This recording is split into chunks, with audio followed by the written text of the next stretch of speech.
programang ito ay rated SPG. Striktong patnubay at gabay ng magulang ang kailangan. Maaaring may masiselang tema, lengguwahe, karahasan, sexual, horror o droga na hindi angkop sa mga bata.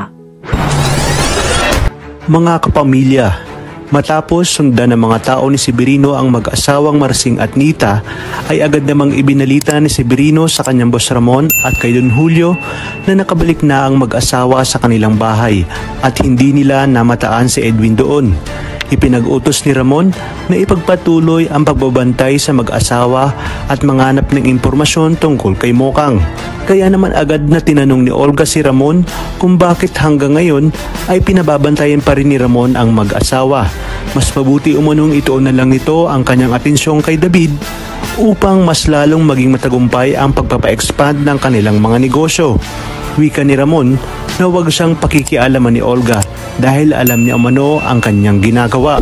Kung kaya't dito, nataranda si David dahil baka biglang magtanong ang mag-asawa lalo pat alam ng mga ito na si Tanggol lang ang laging kasama ni Mokang.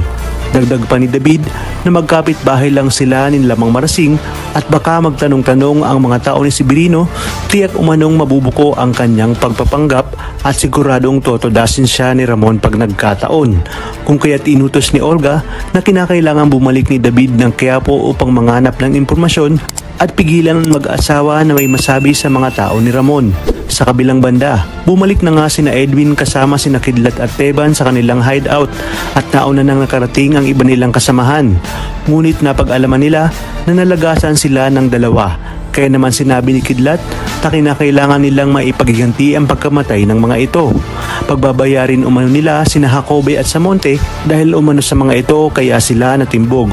Sinabi naman ni Edwin na kailangan magpalamig muna sila lalo pat mga pugante na sila. At pag humupa na ang sitwasyon, isa kanya hahanapin itong si Mokang. Sa kabilang banda, tuloy na nga ang Prison Week na taunang ginagawa ni Chief Espinas kung kaya't may mga tagalabas na pupunta sa koreksyonal upang magtanghal at pagbigay ng kasiyahan sa mga preso. Kung kaya't dito na isasagawa ni Nabong ang kanilang planong pagtakas at pagpatay kina Espinas at Tanggol. Talagang kapanapanabik ang mga susunod na tagpo sa teleseryeng ito, kaya naman sabay-sabay natin itong pakaabangan. At kung bago ka pa lamang sa aking channel, ay sana'y huwag kalimutang mag-like at subscribe. Pinutin ang notification bell para updated kayo palagi. Maraming salamat sa inyong panonood at hanggang sa muli, kapamilya.